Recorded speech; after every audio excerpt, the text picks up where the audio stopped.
So a big part of this event on an annual basis has been honoring a variety of the businesses from around the UP.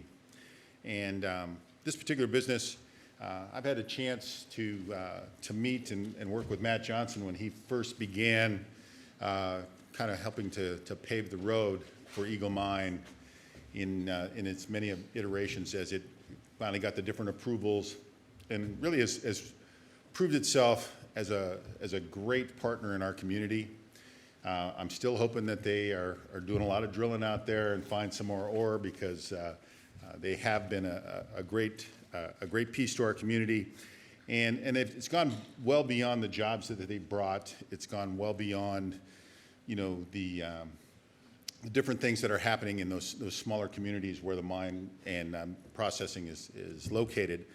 They've made investments in small business in the UP, making access to a variety of different pieces there. And of course, they've sponsored a lot of our community events. And so they've been a great community citizen, I believe. And that's part of what we consider when we look at these companies and the opportunity to recognize them. To say a little bit about Eagle Mine is a multi-award winning underground high-grade nickel, copper mine located in the western Marquette County, as we know, up north of Big Bay, off the AAA road. So it's nice to have a nice, strong paved road all the way up to the woods. The first mine permitted in under Michigan's Part 632 non-ferrous material mining law, and the nation's only primarily nickel mine.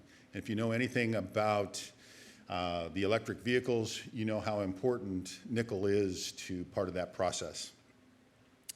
The mine is expected to produce 440 million pounds of nickel and 429 million pounds of copper and trace amounts of other minerals over its estimated mine lifetime. Today we're privileged to have Darby Stacy, the managing director of Eagle Mine, with us today. In our brief conversation, Darby said that as I asked him about his role with Eagle Mine, he said, well, it's morphed a few different times since he first came and got involved with Eagle. So I'll let him talk a little bit about that, but he has a strong focus on safety, and he has a big focus on the environmental protection, and that was always a big concern for us as citizens in the county, was how that impact would be. I think all of us are thankful for stewards like Darby, making sure that those kinds of things are top of mind and are important not only to us, but very important to the mine throughout its lifetime here. So I'll let Darby explain a little bit about his background and how he got here and what's happening out at Eagle. Our first award recipient is Eagle Mine, Darby Stacy.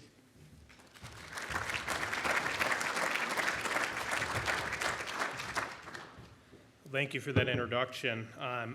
What I'd like to do is just tell a story, I guess my background with Eagle Mine, a little perspective, and focus on more of the how I think we do business, how we won this award, rather than the what and the why.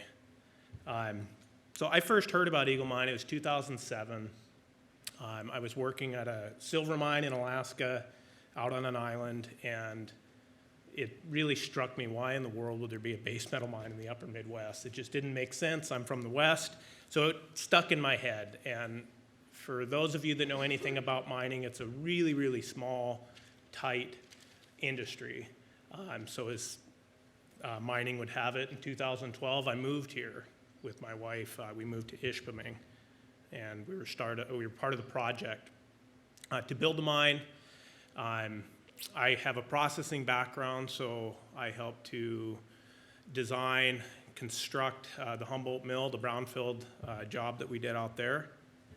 And in that time, we hired a lot of good people and got the operation up into steady state back in 2014. So the end result of that first trip to Marquette, two babies, two Bell babies there in Ishpeming, and our family grew a little bit, as did many families of all the people that we hired, what we call the Eagle babies. Very young workforce, I think, on average. We're pretty proud of that. So in time, opportunities arose for me, and I got recruited to move back west and work at a couple of different operations in 2018, 19, and 20. And it was during that time that I really realized kind of how special Eagle Mine was and the way that we did business. The outstanding community. It's pretty rare that you can live in a community like this and be a half an hour drive to your work site at a mine. That is uncommon.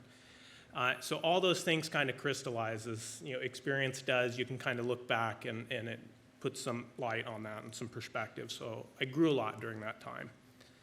And after a couple of years, the phone rang. It was Eagle Mine recruiting me back into this role as managing director. Now rewind, we've talked a lot about the pandemic. March 1st of 2020 was my first day on the job. So it's kind of been pandemic all the time for the last 2 years, and it's new to be doing something like this in the role, which is kind of what I expected would be more of the time, but it's really nice to be doing this and to accept this award. So the second time we moved to Marquette, this time a couple of kids in tow, a little bit more difficult with the pandemic and everything, trying to manage our business and navigate through those early days. So I'm right about 2-year anniversary at Eagle, and I'm proud to say that the business is running great. We've had 2 of probably our best operational years ever. On the safety front, we've won the very prestigious Sentinel of Safety Award that's awarded by National Mining Association. We've won that 2 years in a row. That award's been awarded since the 1920s, and there's not a lot of companies that can say they've won it twice, and we can at Eagle. So again, it's the how that I want to talk about. How do we do this? Our community involvement, our safety, the business, and it really comes down to the values. And we've instilled these values into everybody that works at Eagle. So our values of safety, integrity, excellence, and respect. And we truly incorporate those into all of our daily decision making, and you can see it reflected over time in our business performance and ultimately our reputation. So specifically on the safety front, we manage safety proactively. All of our metrics, everything that we measure, it's all on the up front, which is it's a pretty big culture shift. You just have to trust the process that if you manage that way, the injuries won't happen. So we don't want to manage things after somebody's already been hurt. We embrace transparency with our employees, with the community, with the regulators, especially when it's uncomfortable. That's kind of the cue when you need to be talking, is when something's uncomfortable and you don't want to talk about it. That's integrity and respect, and that's something that we hold true, again, throughout the business. Our community strategies, they're short and long-term. We don't do a lot of splashy publicity stuff. We really try to figure out the right investments to make, the right partnerships, really thinking about the long-term investments that we make. Eagle will close one day. We will not be here to generate the value that we do. In the programs that we participate in, they need to be sustainable after we go. We've got this window of time to figure that out. So again, excellence and respect, all these values and kind of how we run our business. So rewinding now, why is there a base metal mine in the upper Midwest? There's a couple of reasons. I think it's number one, the people. The people that we have in the UP, we have a very high local hire rate that we've been able to build Eagle with. No experience in this type of underground mining, base metal flotation, no experience, and they trained up so quickly, and they run the business the right way. So we have an incredibly talented workforce. And even with a great asset, it comes down to those values, because you can wreck a great asset and you can run it the wrong way, and we just haven't done that. So we've been gifted with a great property, great people to work there, and that's why we have the success that we do.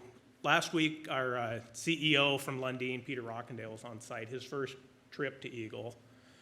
And it was a lot of the feedback that we've heard many times, so safe, so predictable, so steady. But he said one thing that I was really proud of is that in every engagement that he had with our employees, he could feel the pride. And we talked to a lot of people, but he could feel the pride, and it just stood out against all of our other operations around the world. So that's the perspective, I think, on the how we do business. It's not easy. It's something that we do need to hone and work on every day. So what's new? And For those of you that don't know Eagle Mine, we're a 2,000 ton a day mine. We've been in operation steady since 2014, 24/7 operations all year long, a very conventional processing. And when we say high grade, the head grades, the ore that we mine really is some of the richest stuff in the world. So blessed with a very good asset here in the UP. We truck ore from our mine up in Big Bay out to the Humboldt Mill, which is in the west side of the county here.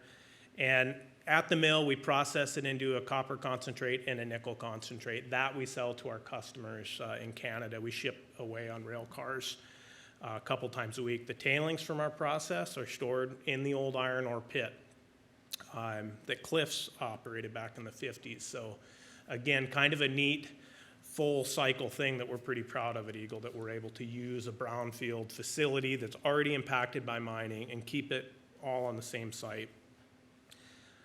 There's some production stats here. I want to kind of share, not what I'll be talking about on this is really kind of what's going to happen with nickel, the EVs, nickel demand, and just put some context in there. So Eagle Mine, we are the nation's only primary nickel producer. And we're within a rounding error of 100% of the nation's nickel production. So you can see the stats there, and you can see the world production. So about 2.5 million tons of nickel are produced each year. We produce 15 to 20,000 tons a year. So if you do the math, anywhere between 0.5% and 1% of the world's nickel production comes from right here. Copper, we're a much smaller player. It does help out the bottom line for Eagle Mine, but in terms of worldwide copper production, we're much smaller. Cobalt, this is a byproduct. We don't do anything in our process to get more cobalt or get less cobalt. It just comes along for the ride. That's a very important battery metal. And we are, depending on the year, 60 to 80% of the nation's cobalt production as a byproduct. So just kind of context of our scale of things. So what is nickel used for? This chart that you're looking at here is from 2017. Nickel's used in stainless steel primarily, so 70%. It's safe to assume that a large piece of the nickel that we've ever produced here has ended up in stainless steel somewhere around the world. You can see batteries make up about 3% of that, and then the rest of the metallurgical demand for nickel. But here's what's going to happen in 2030. Again, stainless steel is still a major user, but look what batteries did. So batteries grew tremendously and kind of took a wedge of the pie away from everywhere else. Now, those other pieces of the pie aren't necessarily getting smaller. It's just less of the share. So supply and demand, the line graph there, the red forecasted demand for nickel, and we see kind of the supply falling off. So they're forecasting this kind of gap that's going to increase, and we'll see that, potentially reflected in prices. And as macroeconomics should work, prices and more investment, more mines should come online. Mines take a long time to come online, so when we get into these gaps like that, it can really hit the price hard. There you can see kind of the same display of the battery part of this, just taking a bigger and bigger piece of the wedge.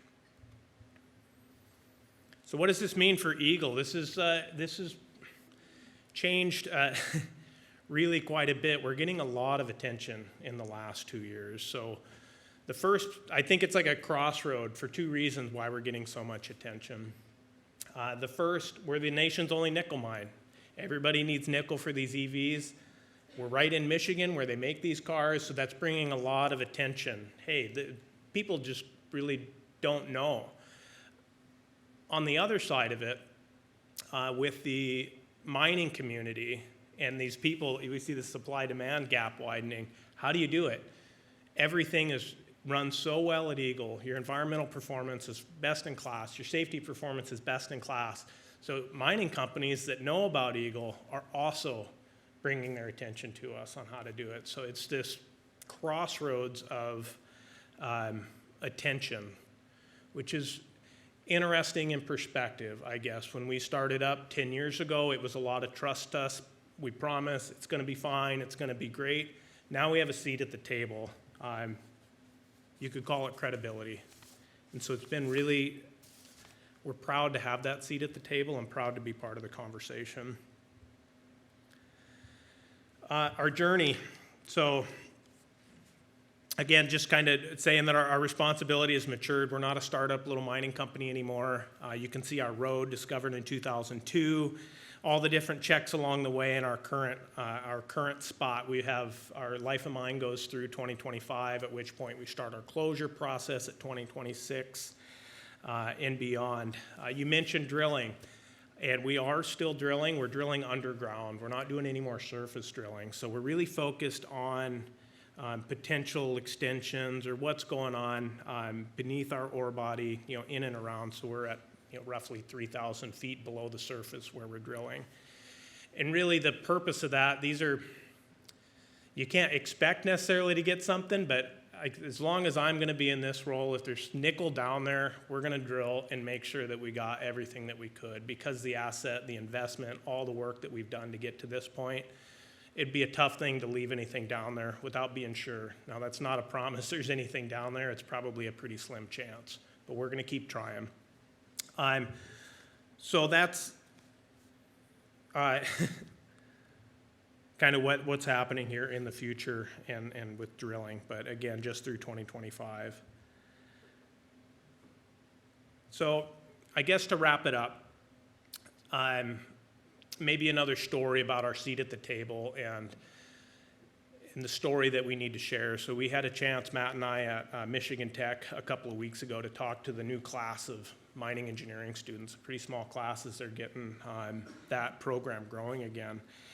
And we speak to them, what are your concerns, going into the work environment? And their biggest concerns, they weren't technical. We don't know if we're going to be good leaders. We don't know if we're going to be able to supervise people and really bring them along, which that's not something I was necessarily worried about as a senior in college. So the fact that they're even worried about that tells me we're in good hands with this generation that's coming up. But I was able to share a story with Eagle on that and really brought it down to the values. You're going to work for companies out there. You're not sure who it's going to be. You might be working for yourself. You might work for a good company. You're probably going to work for a bad company somewhere along the line. And you've got to have a personal set of values that you don't bend, that you don't barter with, and just live by that. And figure those out now. Figure them out really early in your career, because it's going to be a journey, especially in mining. You're going to be around. And that's the type of story that we need to tell at Eagle. I learned that at Eagle. I learned that when I was away from Eagle. So that's something kind of giving back to the next generation. So thank you. This last slide, this is a picture from our underground mine. We did drive a Porsche out of the mine in September.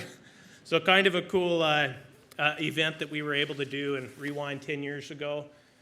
A company with the reputation of Porsche calling us never would have entered our mine. But if you Google Porsche and Eagle Mine, you can watch a pretty cool video. Thank you.